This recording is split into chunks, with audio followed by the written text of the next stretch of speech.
I'm Anna, And I'm Fran. and you're listening to Murder Words.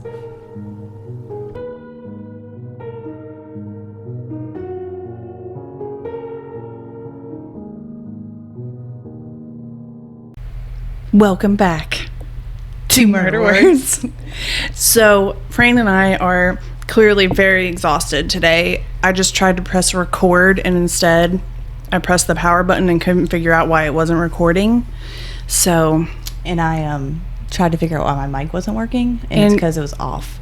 You did, yes. I did for a good hot minute. And I witnessed her panic because she thought a fly flew into her ear.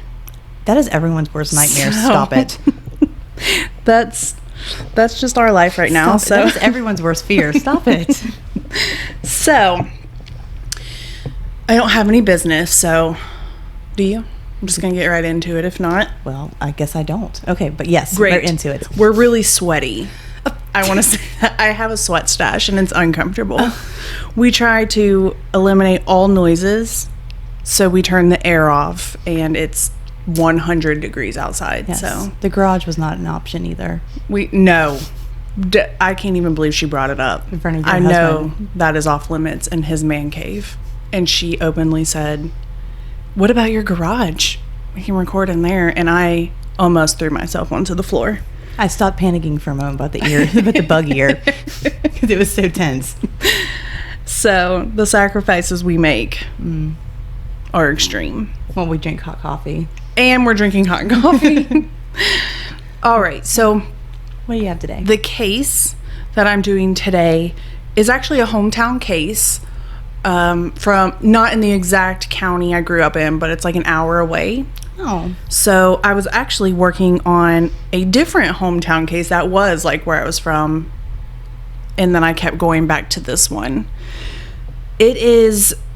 And, I mean, if you're from, like, Kentucky, West Virginia areas, an hour away is basically your neighbor. Yeah. So, it seems really close to home.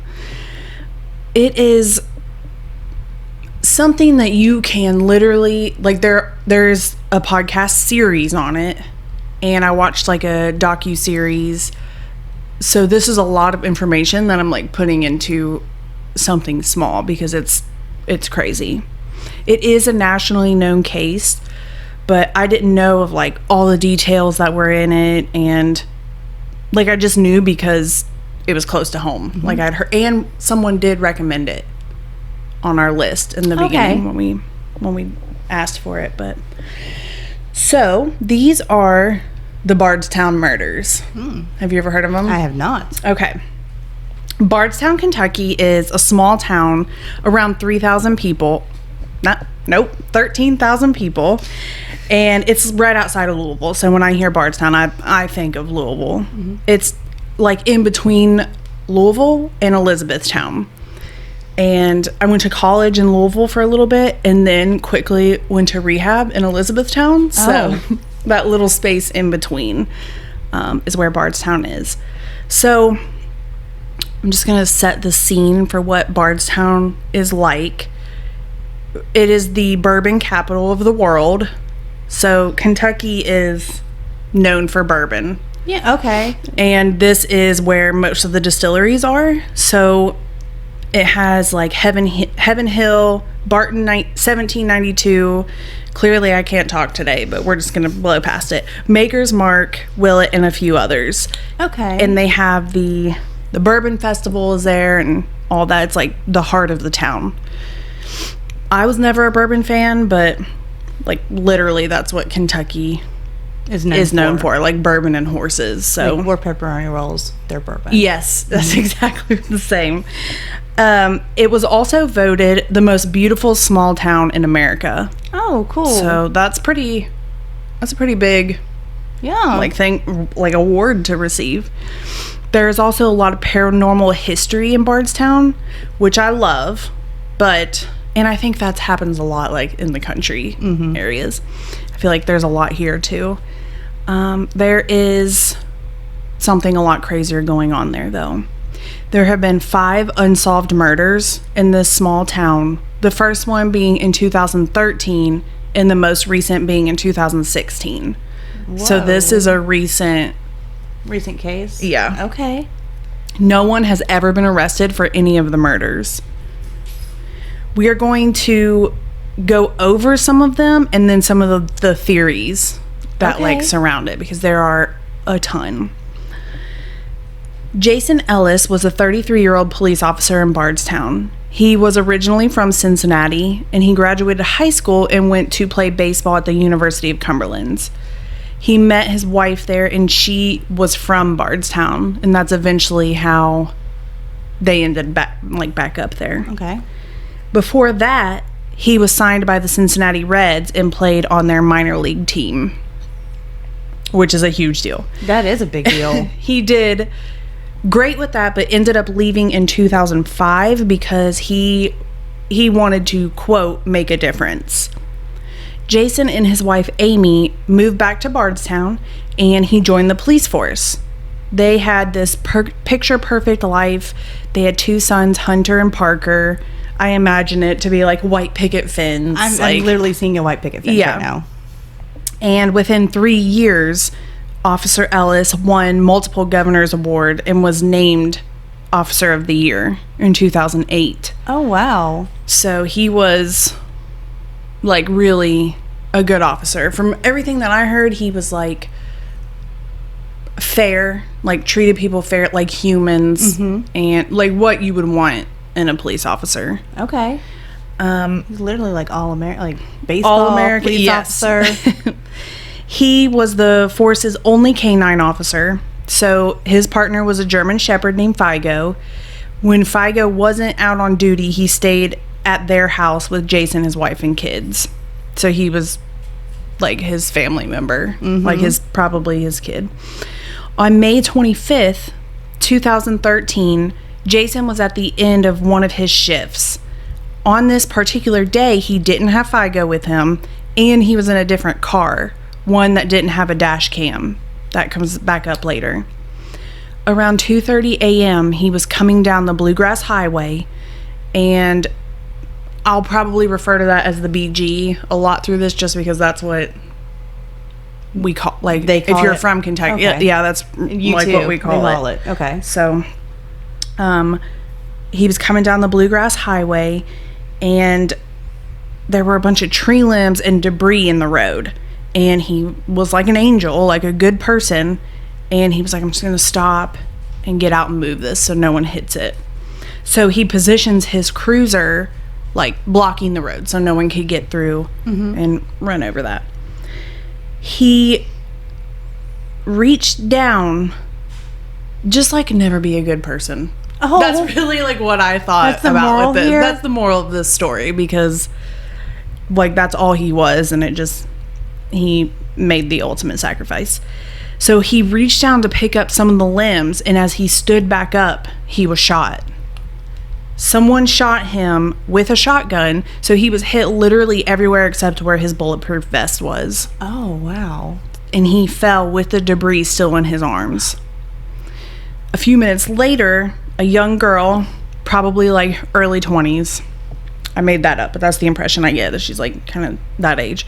She was driving some highly intoxicated older adults home, one being her mom. So she was like their DD, just being responsible.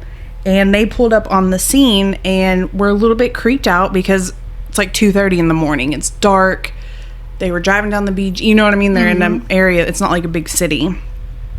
They assumed, because there was like an officer up there, that he was handling whatever was going on. They decided to wait in their car. A couple minutes later, another person pulled up. It was a man named Chad who was getting off of work from one of the distilleries. He sat there a couple minutes and then walked up to the car in front of him, to that young girl. He was asking just the normal questions like, what's going on? How long have you been here? And he decided to walk up to see if the officer needed any help. He immediately saw Officer Ellis laying in a pool of blood and ran to tell the lady in the other car to call the police. So I don't know if she like didn't have a cell phone or if they just didn't have service right there, but she ran into the cruiser and like called on his cruiser radio. Okay. Chad then used the radio the radio on Officer Ellis to call in the emergency. So he like picked the one on his vest up and was using that one. He said that it looked like he had been hit. Like that was their initial thought. Like someone did a hit and run. Like hit him with a car? Yeah. Okay. And he told him that he is not breathing and his body temp is cold. Hello? Officer down, Bluefield Road. Station. Officer down. You need to give us a location. Bluefield Road by the Y. There's been a tree limb or something. Officer down, please, emergency.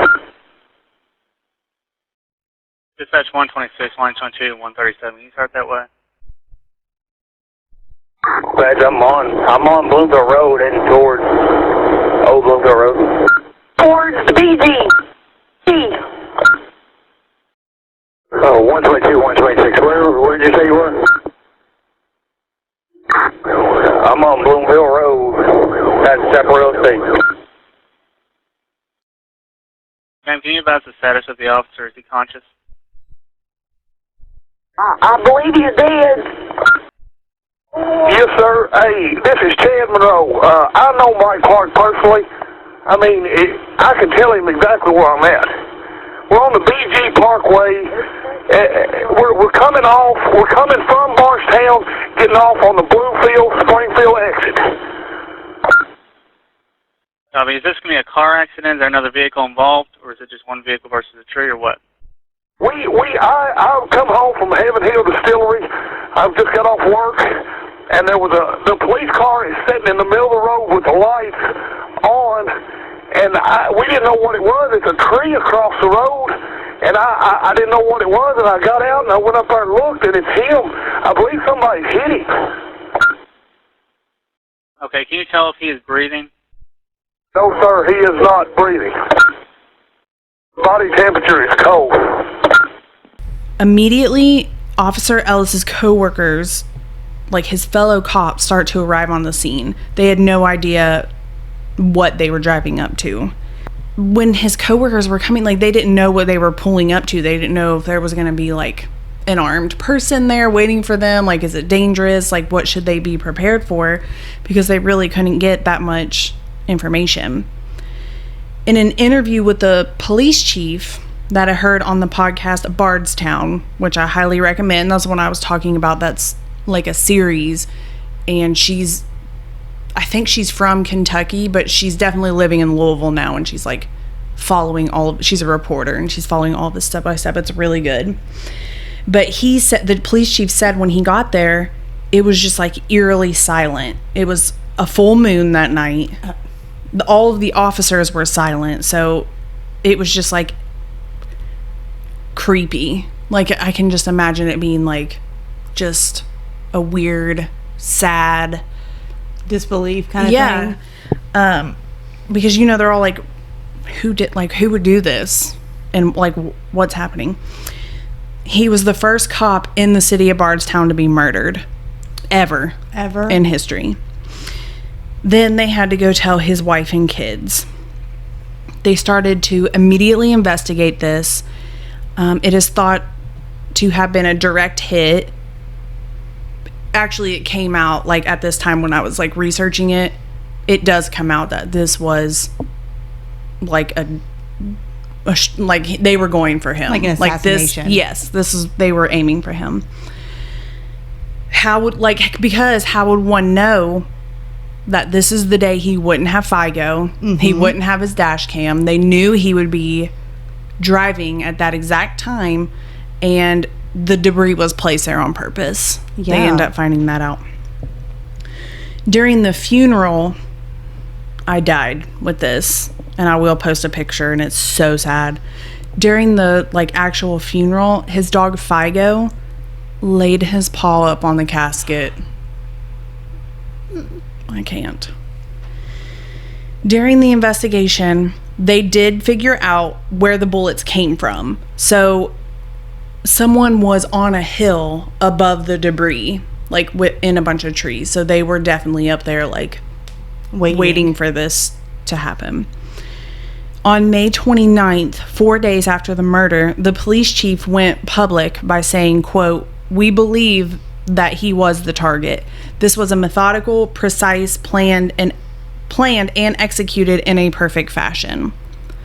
The debris found in the road was not debris that was local to that area. So someone literally brought it there. They just went out and just picked up some debris and just placed it there. Yeah. It's a lot of premeditation. It really is. Quickly, the award for any information that leads to an arrest was $250,000. No, there was nothing. And you think, like, someone's gonna roll for $250,000. Absolutely. But nothing. Figo retired a year after Officer Ellis was murdered, and on May 23rd, 2017, 2 days before the anniversary of his owner's death, Figo died. Oh. He was buried close to his owner's grave. This is still unsolved. And I do want to add this in because, like, most of our listeners are from, like, Kentucky, West Virginia. If you do know any information about this murder, even if it's, like, something super small, you can email elliscasetips@ky.gov. I'll post that too, just so you, because no one's gonna remember that. I barely remembered it when I was looking at it. So it didn't take long for theories to start popping up about what happened, and one of the first ones being the BMG, which is short for Big Money Gang. I've never heard of Big Money Gang before. I have not either. So apparently this is like, when I first heard it, it acted like it was like this big gang that was like into drug trafficking and something that it's not really. People thought it could be connected initially because Officer Ellis was the only, like, officer with a drug dog. So he was at all of the drug scenes. Yeah. Okay. People eventually let this theory go because BMG is basically a bunch of kids who think they're tough. Stop it. And they don't have the skill set to pull something like this off. It's literally like, was it that a bunch of young adults who, like, I'm imagining, I don't want to offend anyone, but I'm imagining in my mind what it, I feel like there are people in my hometown when we were younger that would have acted like they were, like this was a thing in this gang. Actually, when I was in high school, that same scenario happened. Stop. A couple kids that were in high school, I think they were like a grade older than me, like all hung out, and I think they on MySpace posted something about them being a gang, and it like inflated, and the police really like investigated it and thought that they were actually like a gang when it interviewed them and everything. I swear. Dude. Yeah. Did they have a name? I'm not going to say it. Okay. Oh, yeah, that's probably good. But I actually dated one of the gang members. Oh, good. He was definitely not a gang member. That's okay, because as we get into the theories, I also have personal, like, stories with some of the theories that are going on. So Go ahead. Totally get it. Yep. Another theory we will talk about is the fact that one of his co-workers could have had something to do with this, because Jason was considered an outsider, and this is normal for small towns, I'm sure everywhere, but when I moved to Harlan County, like, I was literally known as the girl from up north. Like, that is how they were, you know what I mean? Like, I got a job at the Huddle House, and people were coming in there because they had heard that there was a girl, like, basically an outsider working there. Like a new person. Yeah. They weren't, like, mean or anything. They just... He was this new person. I wasn't from there, and I would always be an outsider in Harlem. And so he is coming from a place like Cincinnati, like a big city, and he was known to be by the book and fair. So he started winning all these awards very quickly, and he wouldn't put up with crooked cops. So this is obviously going to piss a lot of people off, including his coworkers, because also in small towns there's a lot of corruption, because everyone knows everyone. They know they're not going to be held accountable, pretty much. So they also have the knowledge to pull something like this off, because they know, like, when he gets off of work, where he lives.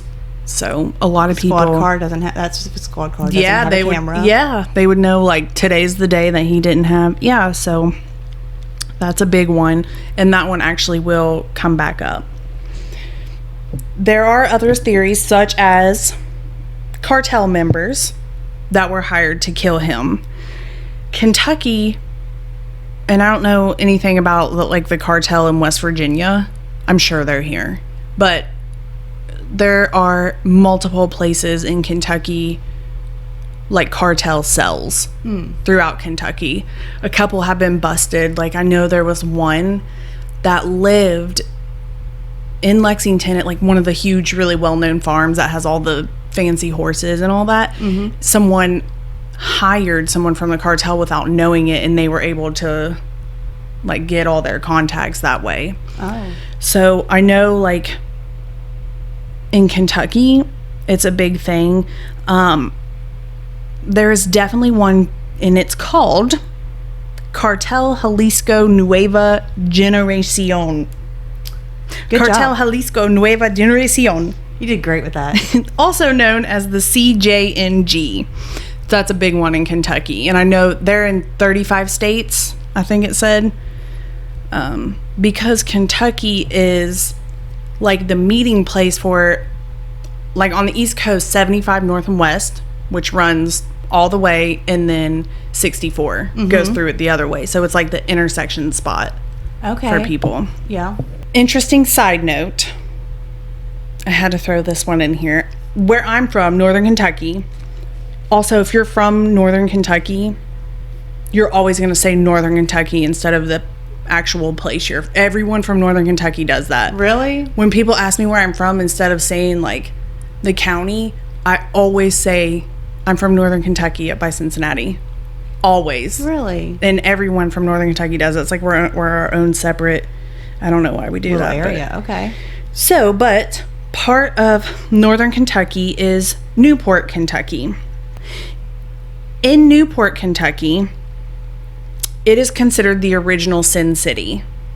Really? So, like, Vegas and Chicago, the ones that are now known as the Sin City, all have ties back to Newport, Kentucky. Okay. Which is, have you ever been to Newport? It's like, you can see Cincinnati sky. It's right across the bridge. It's basically where everyone gets arrested because they're coming from Cincinnati with their, like, drugs and things like that, and they get off the exit Okay. in Newport. So it's literally right there. You can still take, like, gangster tour, like, history gangster tours in Really? Newport. So, and so this was, like, you I know, never knew that. a big thing. And, like, I can talk about it more openly now just because my grandpa has passed on, but he would tell me stories all the time about how my uncles, he would never say himself or anyone else, he would just say his brothers, Yeah. would be hired by the mafia there, and, like, what jobs they would do and stuff like that, because Oh, my neat. family's from that area. Yeah. So, and I'm only saying this too because I feel like people think of Kentucky only as farmland, horses, tobacco, bourbon, like, country. I didn't even associate the tobacco and bourbon. I just associated with big open fields of plantation. That's all That's all I think about. And their common law. Yes. And don't commit crimes. Yes. Yeah. Okay, so I'm going to talk about that, another crazy thing that they do here in a few minutes too. But yeah, so there is, like, a, you know, crazier side. Also, do you guys have the cornbread mafia here? Have you ever heard of it? I've never heard of it, so I don't want to say yes or no. Okay. So the cornbread mafia is, like a huge thing in Kentucky, and it did go to other states too. It started in Nelson County, which is where Bardstown is. So it started in this county where this is happening. And what it is it's basically the largest marijuana production organization in the history of the United States. Okay. So the leader's name is Johnny Boone. He's super old now. I know he was like originally arrested in like the 70s or 80s. He got like 15 years, got out, started making it again immediately, and he was released early due to COVID. So now he's just back living, I think in Louisville, it said. But he's like, really super old. And, but he probably has like so much street cred for because he was the leader of the Cornbread Mafia, which was like... Why did they choose that name? They didn't choose that name. Okay. The public chose, like, they just started calling them. God, they really need to start committing more crimes. Yeah. Because just to get something else in there. That, I know, it's pretty bad. So, and I do know it was, like, multi-states. Mm-hmm. I just don't know which ones they are. I just assume West Virginia might be one of them because... We're so close. We're close, yeah. I can see it either way. So they thought that this was something the Cornbread Mafia might, like, be behind. Because even though their leader, Johnny Boone, was in prison, that doesn't... I mean, it's like a huge thing. So they thought maybe, like, Officer Ellis was... like kind of getting close to something, kind of about to break a case, and they had to just take him out. Yeah, take him out. The next theory is the Iron Horsemen. What is all these what are they all doing down there? So the Iron Horsemen, this is the one I was talking about. Like, I just have to be careful with what I say about it, probably for the same reasons you do, but they are, like, super known, especially in northern Kentucky. They originated in Cincinnati, but they're nationwide now. They're actually the Hells Angels rivals. It's a motorcycle gang. Okay. And they have chapters everywhere. They're big in the area I grew up in. They owned a bar that was close to my house, right across county lines, because at that time the county I grew up in was dry. So you had to cross the county line, which was only a few miles away, but right across that line, they owned one of those bars. That, my group of friends. Did you go there? All the time. That is really all nifty. The time. Okay. But also, the first time I ever used IV drugs was with an Iron Horseman member. Stop it, Anna. So... Anyway, they're considered to be a 1%er motorcycle gang, which basically means 99%, I'm sure I'm saying this wrong, but you can Google it, 99% of motorcycle gangs are, like, good citizens, like, doing the right thing, and then the 1%ers are, like, the Hells Angels, the Iron Horse, the ones who are, like, mean. I will say, though, they never... treated me with just any type of, like, disrespect. Like, they were very nice. Of course, we weren't doing the best things, but that wasn't their fault. Right. So you were kind of along for the ride. Yeah, I thought it was, like, the coolest thing. I thought I was, like, tough shit because I was, like, hanging out with them. So I definitely would have. I would have brought that up in every conversation I had with people. So I don't want it, like, them to listen and come at you. Yeah, like, do something crazy. But yeah, so I'm probably should move on. But they thought, because the Iron Horsemen are big into drug trafficking and, like, that's their thing pretty much. And so they thought, same thing with the Cornbread Mafia, like, maybe he was getting close to figuring something out and they had to take him out. Okay. Less than a year. So those are the theories. Y'all didn't know so much craziness happened in Kentucky. Listen, I am learning so much about Kentucky today. So, less than a year after Jason was murdered, another horrific incident happened. 48-year-old Kathy Netherland didn't show up for work. She was a special ed teacher at Bardstown Elementary. This is like a typical family who is very well respected in the community. Kathy had 2 daughters. And her husband died, I think it said less than a year earlier, from cancer. Oh. So they're already... suffering. Yeah.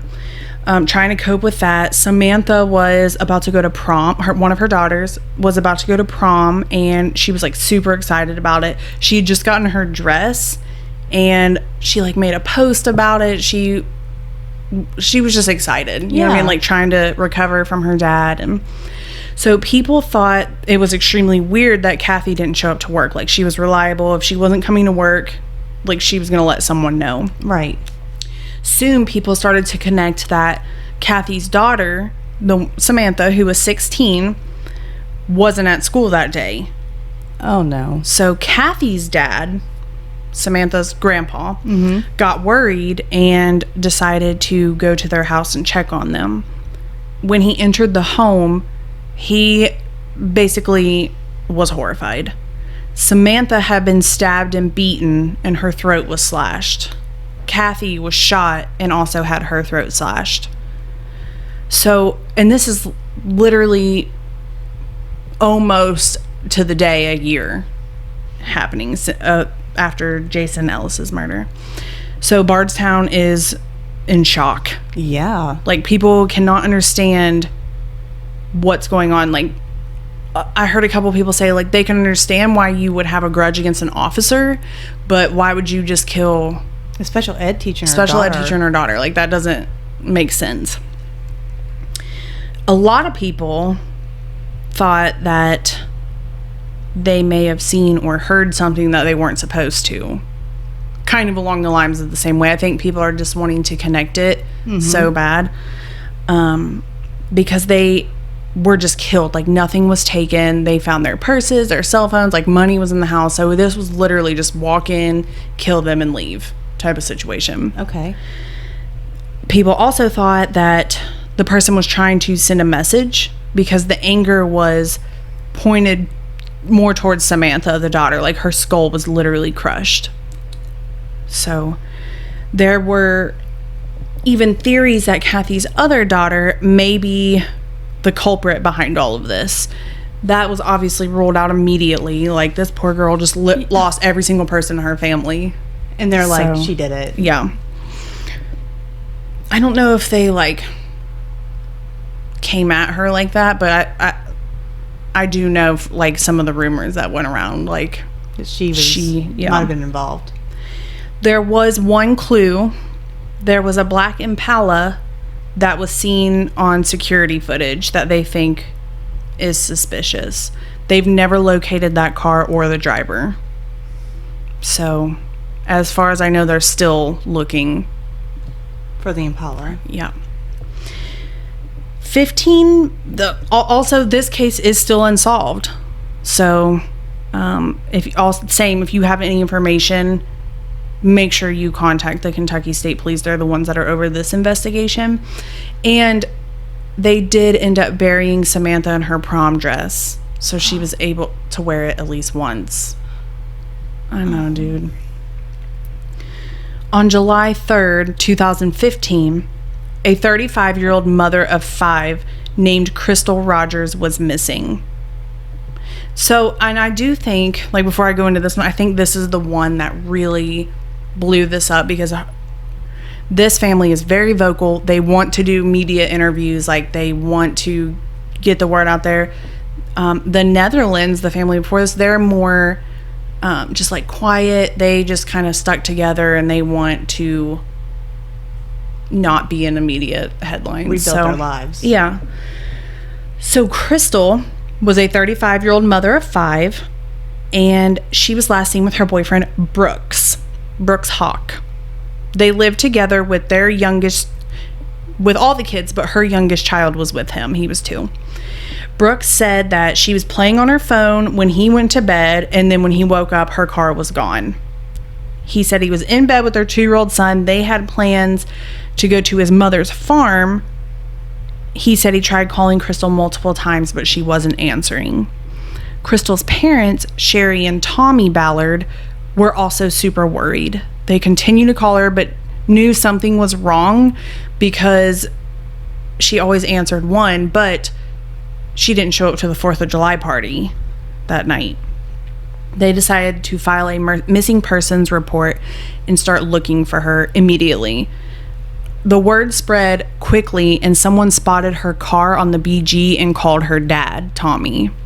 So her dad, Tommy, literally did a better investigation than the police. Really? Like, he is one of those people that just was getting, like, footage from people. Just, he was dedicated his life to it. Yeah.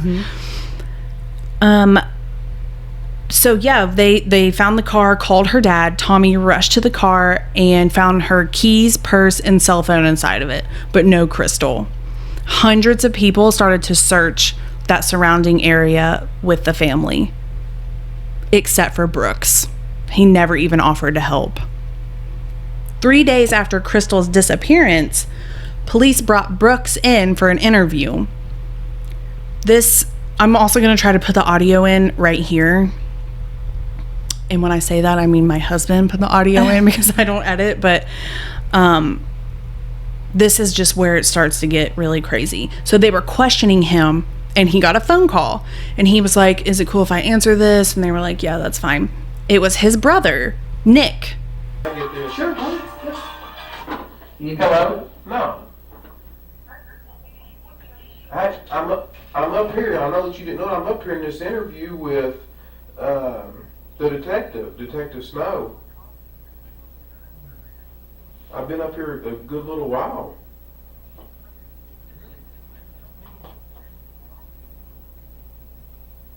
I'm filling out this statement here and everything.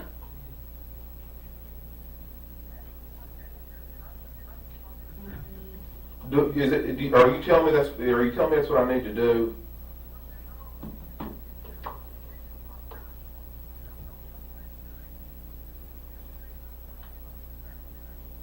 I know that. But the way that I look at it is, I'm innocent. I ain't done nothing wrong.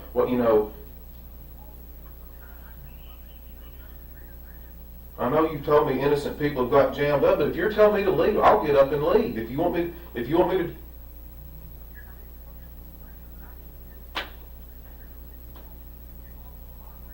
I know I'm going through a lot, but I'm trying to get this guy to help me.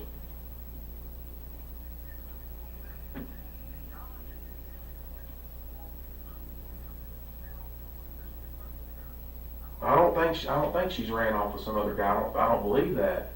You can't make me think that. No.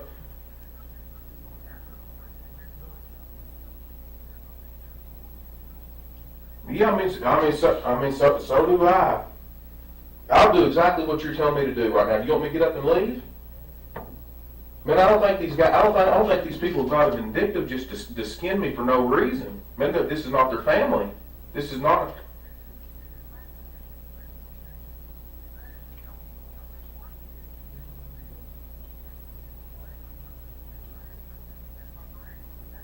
All right, thank you. He thinks y'all gonna fuck is what he thinks. I don't know who he is. Nick, my brother. Nick was telling him to leave and not talk to them because they were trying to set him up. So this kind of starts to put everything together from all of us, like the outsiders. Yeah. You know. So that put Nick on the radar too. And remember in the Jason Ellis murder when people thought it could be another cop? Mm-hmm. Him and Nick were on the same force, like police force.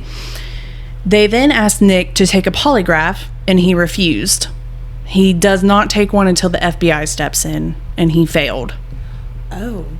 Brooks also took one and his results were inconclusive. But that's not enough either way to make an arrest. Yeah. Right. The Bardstown police felt like Nick was obstructing their investigation. Like, obviously, you're talking to a potential suspect about what the police are doing. Right. You know what I mean? So in September, they suspended Nick from the police department. A month later, they officially named Brooks as a suspect. And in the same day, they fired Nick from the police department. Really? Okay. They said the way Nick was acting was against their code of ethics. He was refusing to help, uncooperative, and basically the opposite of how you're supposed to act as a police officer. They soon found out that a white sedan was seen during the time of Crystal's disappearance. Once they look into this, they found out that Nick and Brooks' grandma owns a white sedan. By the time they figured all this out, though, she sold it already. She also did not cooperate with police, like would not talk to them at all. While this is happening, the house that Crystal and Brooks lived in together burned down. So collecting evidence is looking slim right now. And also, side note, this is what I was talking about earlier. In Kentucky, you can only submit 10 pieces of evidence during a crime.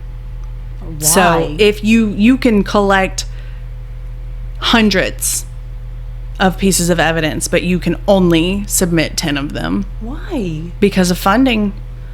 That's how it was. I don't know if that's how, I should have probably looked that up before I did this, but Either way, that's crazy. yeah, because of funding reasons. So you can literally, you just have to guess.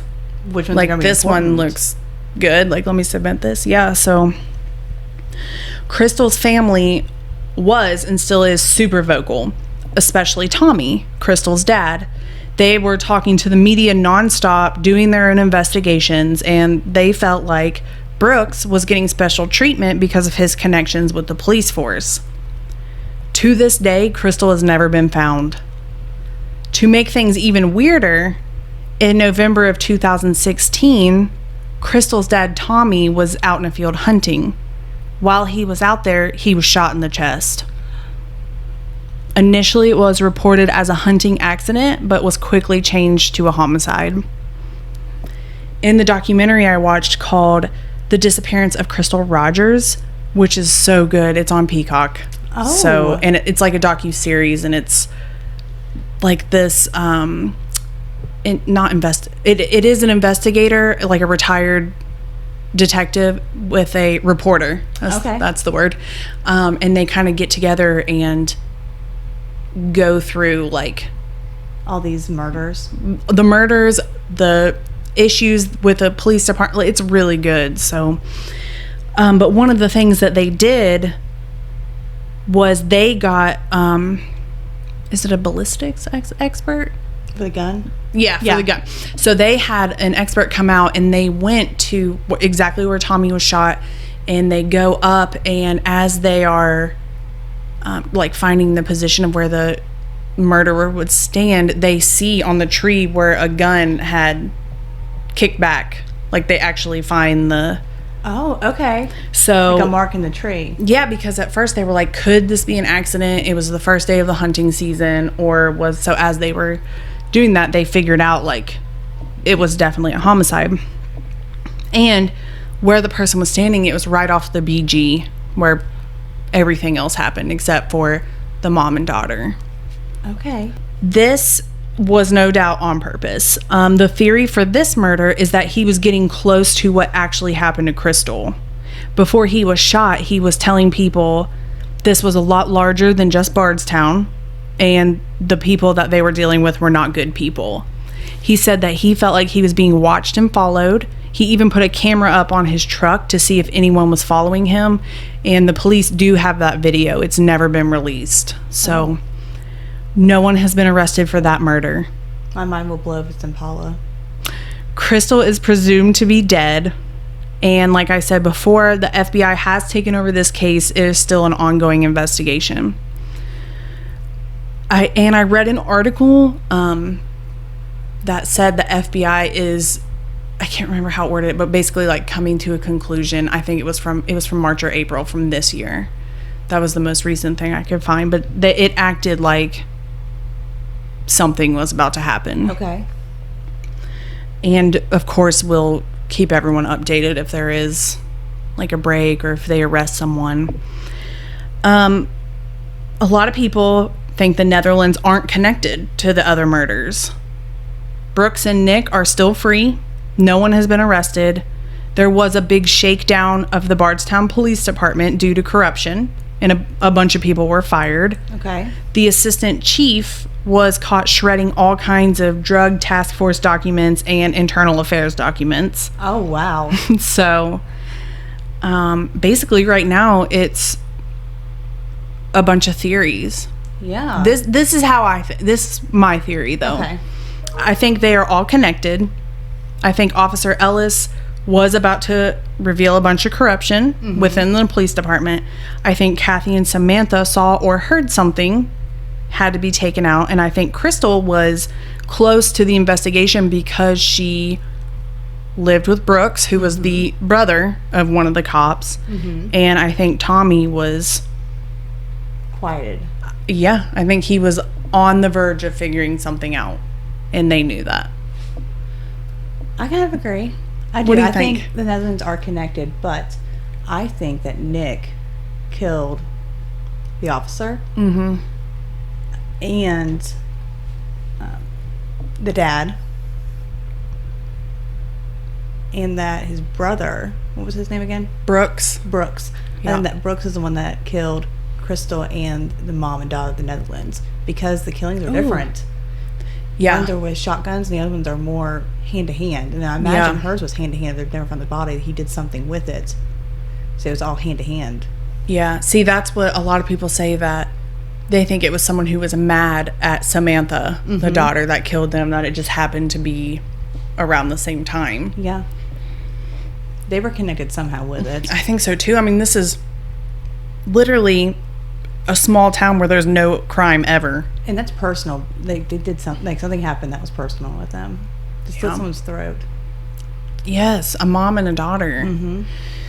So I think they both did, and they're both covering for each other.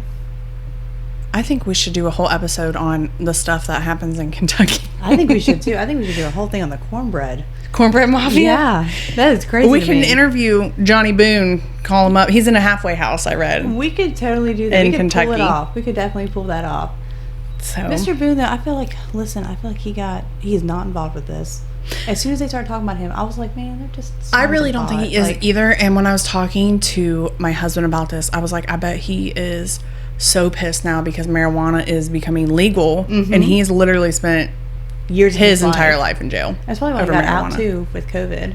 Yeah, they're like, okay, you know what I mean? Like this old ass man, just was growing marijuana, and he's been in jail since forever. So, yeah, that was a crazy story. Yeah, it is. It's super crazy. So we'll definitely. I mean, articles are still being published within the last couple months. So that's cool. I like that. And Tommy's wife is not giving up. Good. Like, she is all about doing interviews. There's a whole podcast on it. This podcast is really popular. It's been in the top charts. Really? So, okay. Yeah, people are want to know what watching. Happened. Yeah. So, okay.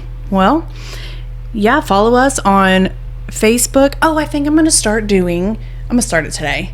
Okay. What is daily trivia and facts about like serial killers, murders on our Facebook page. Okay. Just to get some more interaction and get people talking. Ooh, I like that. I got a book with like trivia and facts of serial killers. So it made me, I was like, I need to just like start doing this on our Facebook. You do, absolutely. I support you 100%. So I'll do some too. Yes, so go over and follow us. And if you want, leave us a review on Apple Podcasts or wherever you listen to it. I just don't have any of the other apps. And I look at the Apple Podcast ones. Yeah. So, leave us a review, and murderwordspodcast@gmail.com. Send us a case you want us to cover. And that's it. Yeah. I want to say something before we go. Yes. Can I just say how amazing Peacock is? Obsessed. Like I haven't watched Dr. Death yet. Have you not? But when you were telling me that, I was literally... Dateline's on there. It's free. Oh. So I was like, I can't... Dateline's on here, yeah. so... Well, I was actually like, I had pre-texted Nick, who pays for it in the cast. I was like, can I give this to on? And he said yes. Like, because we pay for it. You pay for it? Yes, we got the extra stuff. Oh, yeah. Maybe I should do that. Peacock, you can totally sponsor us if you want. You're very big fans. Peacock, please sponsor us. Peacock, please come. And The Office is on there, so... The Office is on there, but Friends is not. I checked. Listen, I'm not a Friends person. Well... No one died in it, so I was We're not friends either. All right. Bye. No. Okay. Talk to you next week. Bye.